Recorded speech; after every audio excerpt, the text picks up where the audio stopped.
What's up, guys? Hi, how are you? Welcome to the Valenti Vod. We got a lot to talk about today. Russia bombed Kyiv, like, pretty damn badly. They got drones piercing through the anti-aircraft system, the anti-aircraft defense system, hitting subways where, like, civilians are sheltering. Pretty crazy. The Israeli military is bombing Yemen. Even though Trump is, like, Trump had, like, a peace deal with the Houthis, being like, we'll stop bombing you if you stop attacking our ships. What else? An off-duty Border Patrol agent in New York City got shot in the face and survived.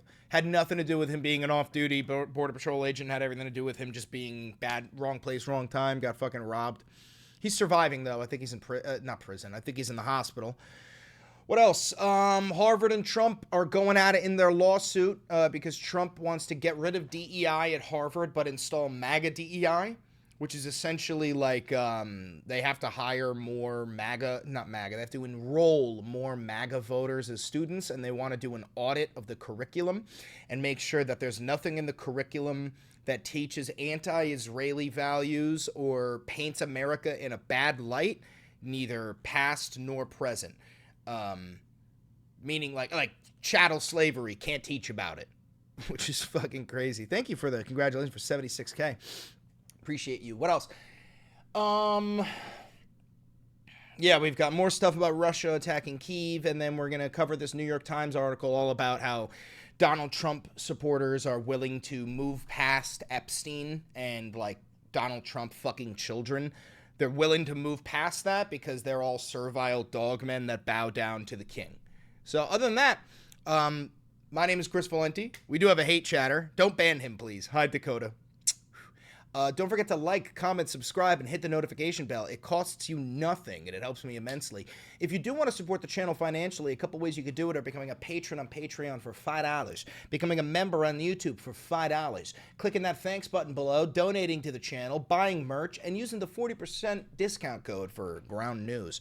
Other than that, let's just dive right in. We're going to jump in with Russia bombing Ukraine before Trump's ceasefire talks. Now, let me tell you one thing. Trump, Trump always chickens out. Trump has given Putin like a 2-week deadline and then a 10-day deadline and then a month-long deadline, and now he's giving him a new deadline of 50 days. But I don't understand what Trump expects, because Ukraine was barely holding the line against Russia. I mean, sometimes they were pushing them into Russian territory, but barely holding the line against Russia with American weaponry, with American intelligence, with American money. And now that Trump has seemingly pulled out the money, the intelligence, the weaponry, why the fuck would Putin stop? It's like if Putin could see the finish line, but the only thing holding him back was the weapons firing, right? Then he took away the weapons, now he sees the finish line, why the fuck would he stop? Why would he stop? And that's exactly what he's doing to Trump. Let's check it out. Ceasefire talks could resume this week between Russia and Ukraine as both sides ramp up drone strikes. President Trump gave Russia a 50-day deadline to agree to a ceasefire or face tougher sanctions. Now the Kremlin says Russia's open to peace, but with conditions, including Ukraine renouncing its bid to join NATO. Ukraine and its Western allies have rejected those demands. Let's bring in ABC's Patrick Reevell and ABC's national security and defense analyst Mick Mulroy for more. So, Patrick, what's the latest on the fighting? Hi, Dan. Yeah, it was a bad night again in Kyiv. We saw once more hundreds of drones and missiles launched by Russia into Ukraine. At least one person was killed and 8 people wounded in Kyiv. A number of strikes hit the city center, which is relatively unusual. Shit looks like fucking Mordor, bro. Shit unironically looks like fucking Mordor. One drone struck the entrance of a subway where hundreds of people were sheltering in Kyiv. There was a frightening video there showing dust and smoke filling the platform where people were sheltering, and that just speaks to how it's becoming more and more dangerous for civilians as Russia is increasing the size of these strikes. I think. So let's point something out. This is indicative of Ukraine running out of ammunition for their anti-aircraft defense systems. Because if the drones are able to pierce Kyiv, and let alone, especially, subways in the center of Kyiv that are harboring civilians, well, that means 2 things. 1, you're running out of ammo, but 2, the Russians are purposefully targeting civilian areas, which also shouldn't surprise you. We're seeing Russia most nights now send hundreds of drones, and again, we saw more and more of them getting through as Ukraine's air defenses are strained, Diane. Mick, the Kremlin's goals for a peace deal include Ukraine withdrawing. We got like 3 Trump dick riders in here. I know, leave them. It's good to have a nice lolcow. If they say something fucked up, you can get rid of them. But for now, let's just point and laugh. 4 regions Russia annexed in 2022, but never fully captured. They also want Ukraine to renounce the bid to join NATO, accept strict limits on armed forces. Do you see Ukraine? Putin's surrender terms are quite literally the stranglehold on Ukraine. It is a Russian stranglehold on Ukraine. That is his surrender terms. That's why Ukraine is never going to just surrender to those terms. Agreeing to any of that? But Diane, I do not see them agreeing to those maximalist positions. Essentially, they want Ukraine to be a non-sovereign state, essentially allowing their security to be dictated by Russia with no ability to form alliances, which they obviously need. That is exactly what Trump will be willing to do. Trump doesn't give a fuck about Ukraine. In fact, I think Trump really hates Zelensky because Zelensky is the leader that Trump wishes he was. Zelensky is like on the front lines. He's with his men. He's flying across the fucking world advocating for his people. You know what I'm saying? The people of Ukraine love Zelensky, and the people of America fucking hate Donald Trump. So I think it's maximalist. I think they're in Dakota goes, I'm more popular than this Chris guy.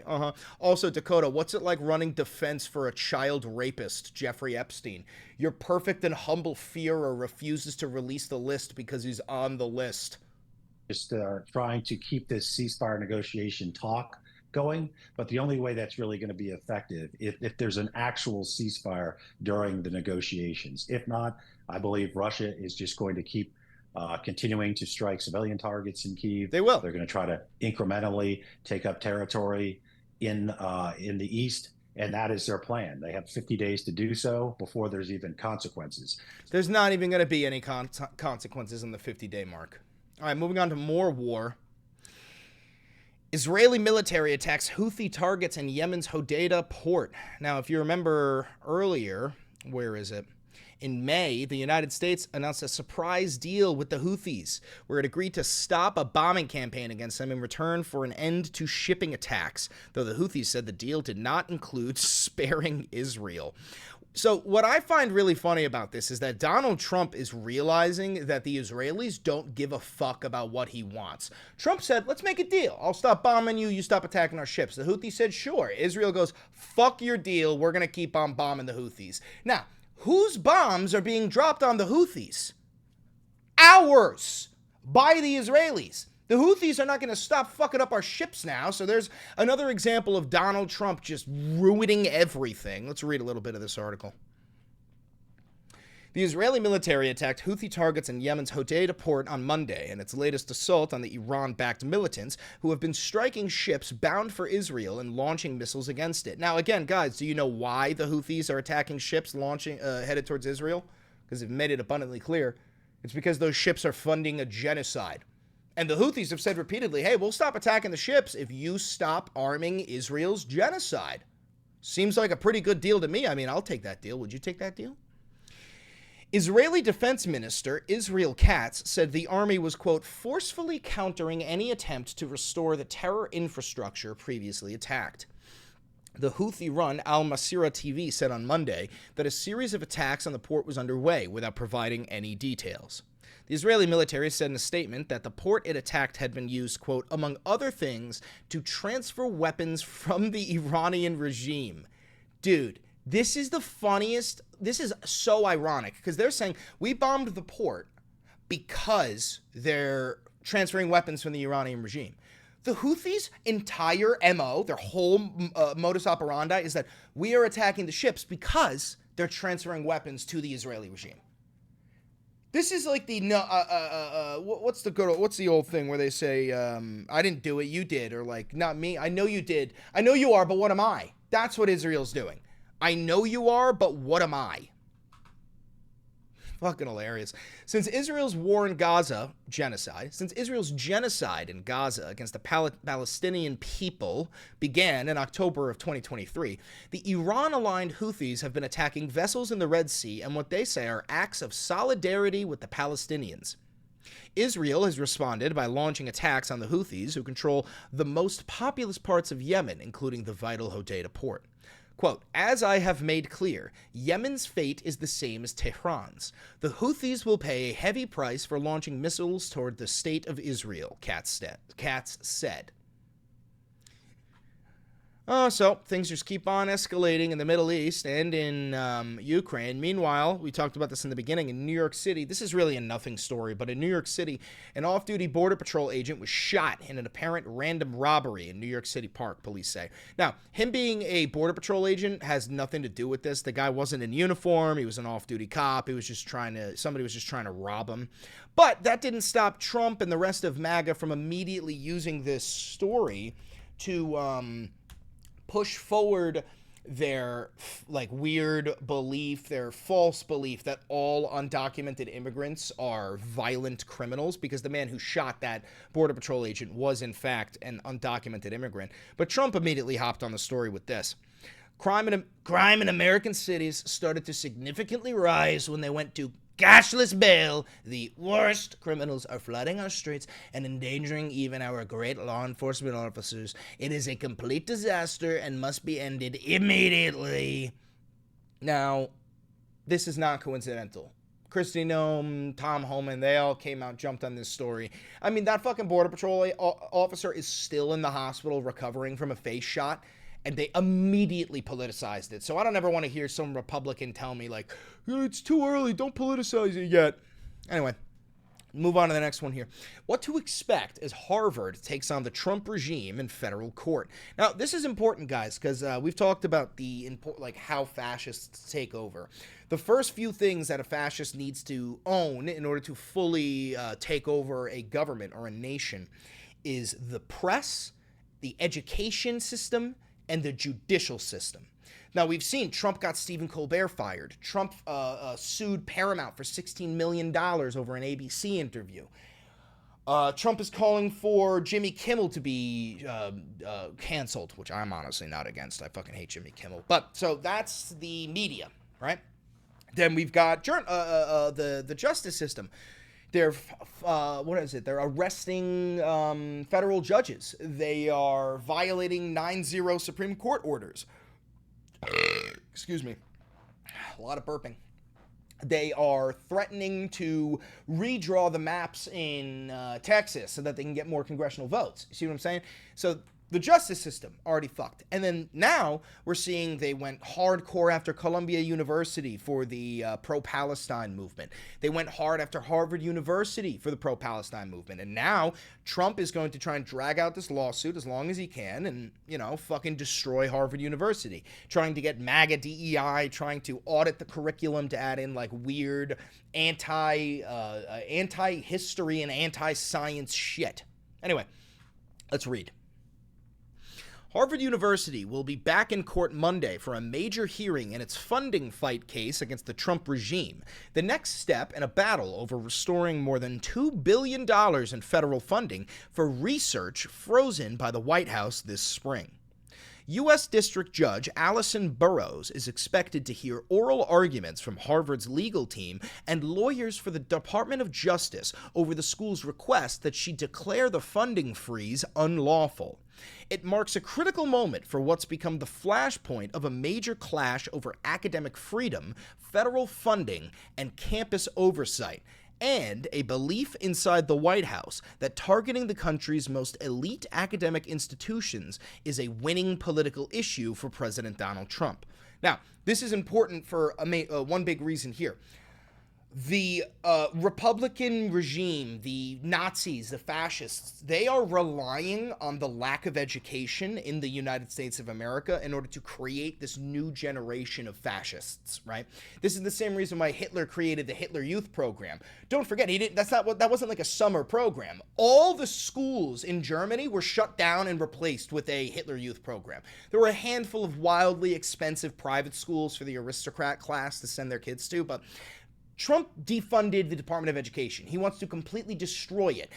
They're handing power back to the students. They're allowing, not the students, to the states. They're allowing Oklahoma to force Bible study on the public school students. the entire point of attacking the, like, you know how like Republicans always say things like, college is a liberal brainwashing machine. They just send you to be brainwashed, turn into a communist, Marxist, Leninist, gay, trans liberal. That there's a reason why the Republican Party uses that talking point. And it's not because it's true. It's not true. It's because when people go to college, they are exposed to people of all different walks of life, different cultures, different ethnicities, different religions, different genders, you know what I mean? And you are forced to live among them and continue your 4-year-long journey, right? And if you go to grad school, even more years. But you have to live amongst them. And in doing so, you learn that these people are not your enemies. The reason why the right fears college and university so much is because when you're educated, it is much harder to be racist, xenophobic, Islamophobic, anti-Semitic. The more educated you are, the more loving you are. So they tapped into the least educated people in the United States, the dumbest people in the United States, and the people who rely on fear, hatred, and having a micro penis in order to build this coalition of fascist, unfuckable incels, which is the MAGA party. Anyway, let's keep reading. Harvard has warned that the Trump regime's funding freeze has put the university's medical, scientific, and technological research at risk, and that the government is enacting a, quote, pressure campaign to force Harvard to submit to the government's control over its academic programs, according to the original legal complaint filed in April. The university claimed in the complaint that the government is violating the First Amendment and Title, 6 of the Civil Rights Act. It also argued the funding freeze, which could be made permanent, has been, quote, unreasonable and unreasoned.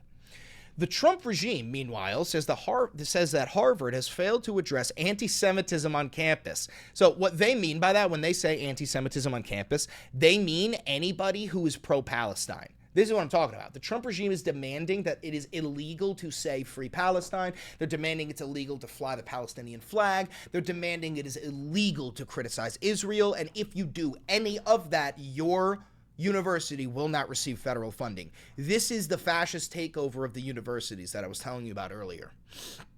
Anyway, let's move on. We already talked about the major aerial attacks on Kyiv.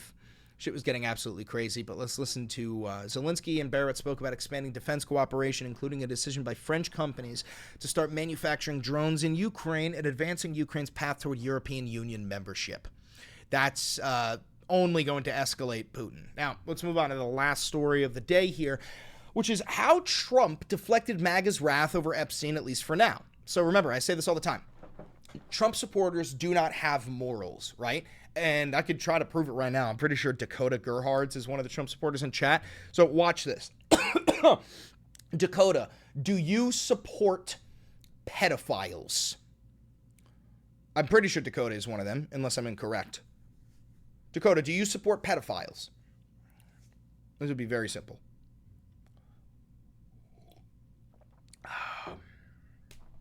This will be very easy. Give it a second. Give it a second. Just give it a second. Sorry, I got an ad. All right. Well, my point is this.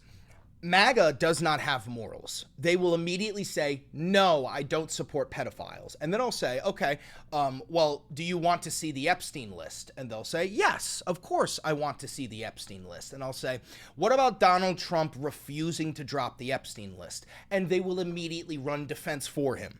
Okay, so they don't have morals, they don't have ethics, and it's going to be very, very easy for Trump to convince a lot of these bootlicking servile dogs who lap up Trump's piss puddles to just simply forget about the sex trafficking and rape of hundreds, if not thousands, of young children.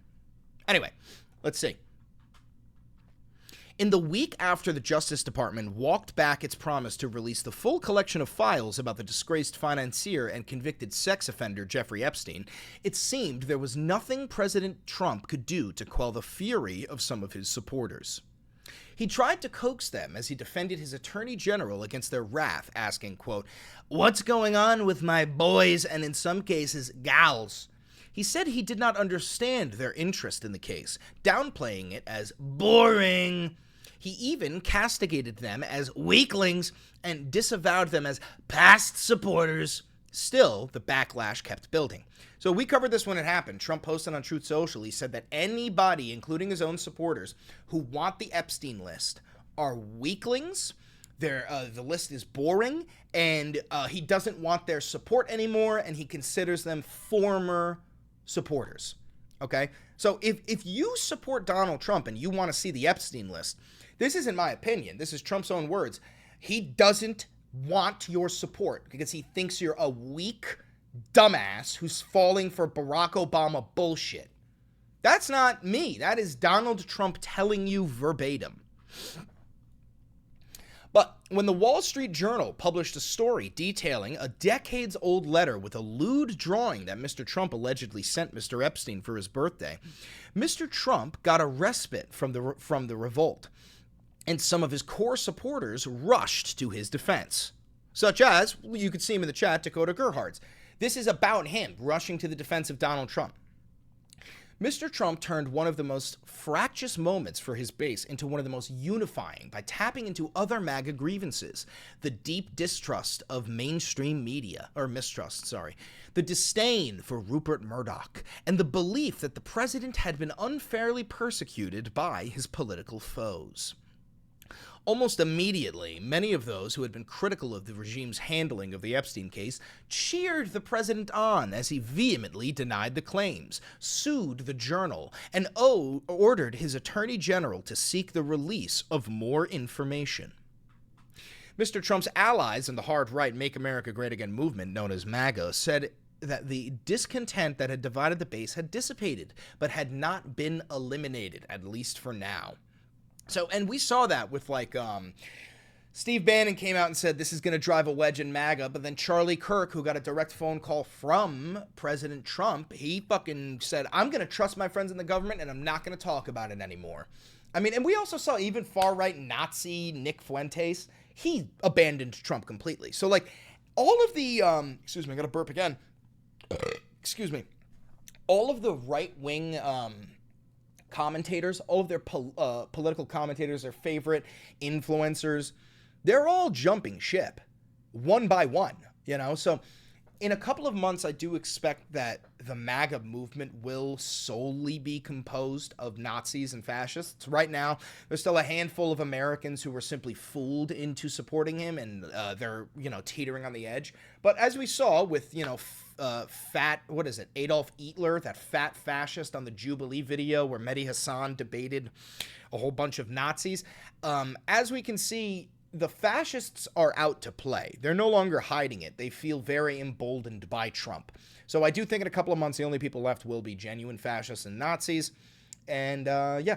Anyway, Hunter Biden also did an interview with Andrew Callahan from Channel 5 News. Fucking love you, Andrew. Big shouts out. Go make sure you check that out. Can't watch it. It's too long. But other than that, thank you for tuning in. If you're live, stay here. Thank you for the $20 donation, Willant. If you're live, stay. If you're watching this pre-recorded on YouTube, don't forget to like, comment, subscribe, hit the notification bell. It costs you nothing and it helps me immensely. Thank you very much for 76,000 subscribers. We're approaching 100K, getting that YouTube play button put right there. Big shout out to the patrons. Big shout out to the members. Big shout out to anybody who's donated to the channel. Thank you very much. This is grassroots funded independent media. Never had a conversation with an advertiser, billionaire, or government, and I'm very proud of that fact. Do me one last favor. Click that video over there. It's a banger, trust. I know bangers.